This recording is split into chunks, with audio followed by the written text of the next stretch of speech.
ایک آپ کو حدیث مبارکہ کا مفہوم عرض کروں گا اور پھر آپ فیصلہ خود کیجئے گا کہ ہمیں کس راستے پر چلنا ہے۔ جو بندہ یہ کہتا ہے کہ تم درباروں پہ کیا لینے جاتے ہو، ولیوں کے پاس کیا لینے جاتے ہو، آؤ سنو، اللہ کے نیک بندوں سے پاس جانے سے رب خوش ہوتا ہے کہ ناراض ہوتا ہے، فیصلہ تم خود کرو۔ حدیث مبارکہ میں آتا ہے کہ بنی اسرائیل میں ایک بندہ جس نے 99 بندے قتل کیے تھے۔ کتنے جی؟ ایک کم 100، 99 بندے قتل کرنے والا۔ آخر دل میں خیال آیا مرنے لگا ہوں، رب تعالیٰ کو کیا منہ دکھاؤں گا، لہذا مرنے سے پہلے توبہ کرنی چاہیے، اور توبہ بھی کسی اللہ والے کے ہاتھ پر کرنی چاہیے،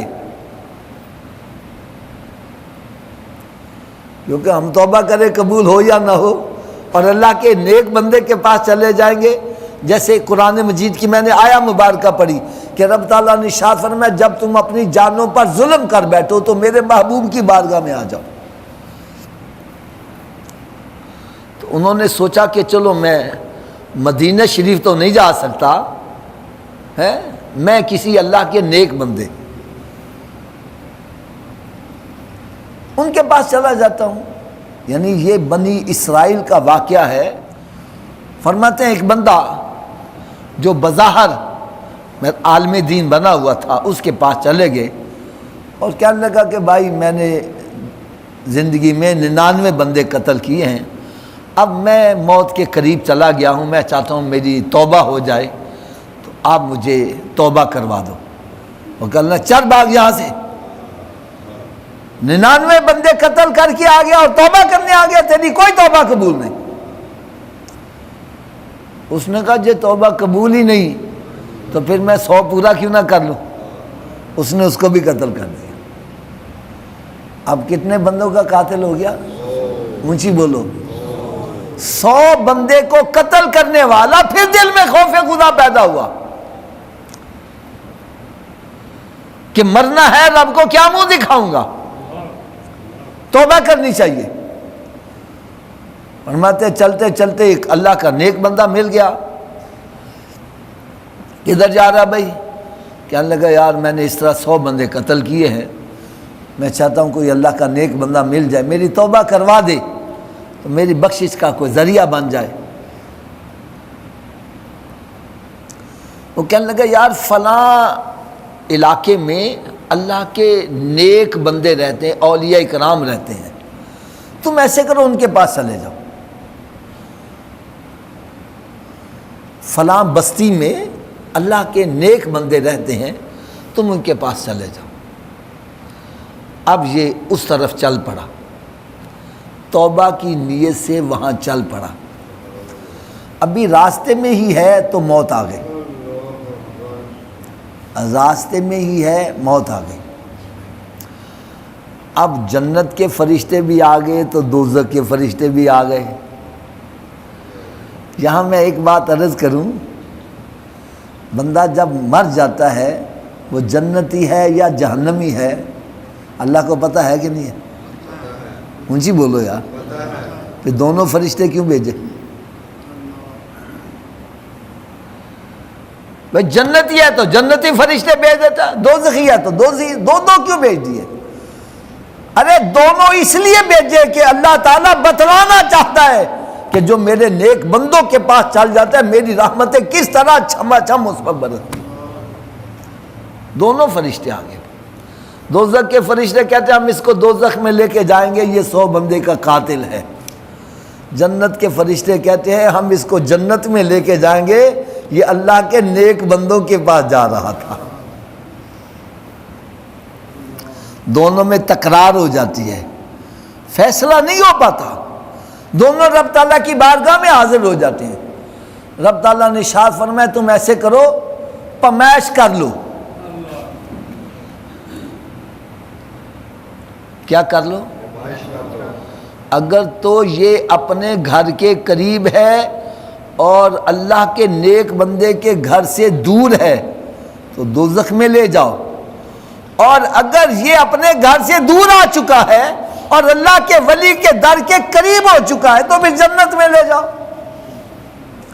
یار ایمانداری سے بتلاؤ، اگر رب تعالیٰ نیک بندوں کے پاس جانے سے ناراض ہونے والا ہو تو رب تعالیٰ یہ فرمائے کہ بھئی پیمائش کر لو؟ رب تعالیٰ تو فرماتا فوری طور پر پکڑ کے جہنم کا ایندھن بنا دو۔ اب جب پیمائش شروع ہونے لگی، سنو، اللہ کے ولی کا در دور تھا، گھر قریب تھا۔ رب تعالیٰ کی رحمت جوش میں آئی کہ جائے یہ میرے نیک بندے کے پاس، جائے یہ میرے یار کے پاس، جا رہا ہو یہ میرے یار کے پاس اور چلا جائے دوزخ میں۔ رب تعالیٰ نے زمین کو حکم دیا، زمین تو ہی سکڑ جا، زمین تو ہی سکڑ جا۔ زمین سکڑ گئی، اللہ کے ولی کا در قریب ہو گیا، گھر دور ہو گیا۔ رب تعالیٰ نے 100 بندے کے قاتل کو جنت عطا فرما دی۔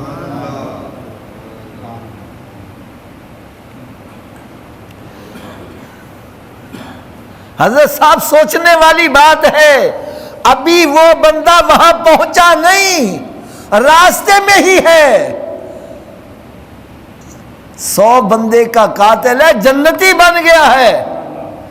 اگر وہاں پہنچ جاتا تو پھر کیا مقام حاصل کرتا؟ تو کتنے خوش نصیب ہیں وہ افراد جو اللہ تعالیٰ کے نیک بندوں کے مزارات پر حاضری دیتے ہیں۔ میں ایک آخر میں ایک چھوٹا سا نقطہ عرض کروں گا، اللہ کرے یہ میری بات دل میں سمجھ آ جائے اور اس قسم کی بے ادبی اور گستاخیاں کرنے سے لوگ باز آ جائیں۔ میرے آقا صلی اللہ علیہ وسلم نے ارشاد فرمایا، جس نے اپنے والدین کے چہرے کو محبت اور پیار سے ایک مرتبہ دیکھا، رب تعالیٰ اس کو مقبول حج کا ثواب عطا فرمائے گا۔ کیا ثواب دے گا جی؟ مقبول حج کیا ہے؟ آپ 10 لاکھ روپیہ لگا کے حج کر کے آؤ، کوئی گارنٹی ہے قبول ہے؟ کوئی گارنٹی نہیں۔ آپ 20 لاکھ لگا کے آؤ، کوئی گارنٹی نہیں قبول ہے کہ نہیں۔ اور ماں باپ کے چہرے کو محبت سے دیکھو گے، قبولیت کی گارنٹی میرے آقا صلی اللہ علیہ وسلم عطا فرمائے، مقبول حج کا ثواب۔ ایک صحابی عرض کرتے ہیں، یا رسول اللہ صلی اللہ علیہ وسلم اگر کوئی دن میں 100 مرتبہ دیکھے، فرمایا اللہ تعالیٰ کے یہاں ثواب کی کمی نہیں، تم 1000 مرتبہ دیکھو، 1000 حجوں کا ثواب۔ ایک صحابی عرض کرتے ہیں، یا رسول اللہ صلی اللہ علیہ وسلم میں تو محروم رہ گیا۔ ہمیں کیا ہوا؟ عرض کرنے لگے، یا رسول اللہ صلی اللہ علیہ وسلم میرے والدین تو فوت ہو چکے ہیں، اگر وہ بھی زندہ ہوتے تو میں بھی حج کا ثواب کما لیا کرتا۔ تو میرے آقا صلی اللہ علیہ وسلم نے ارشاد فرمایا، جو بندہ جمعے کے دن اپنے ماں باپ کی قبر کی زیارت کرے گا، رب تعالیٰ پھر بھی اس کو مقبول حج کا ثواب عطا کرے گا۔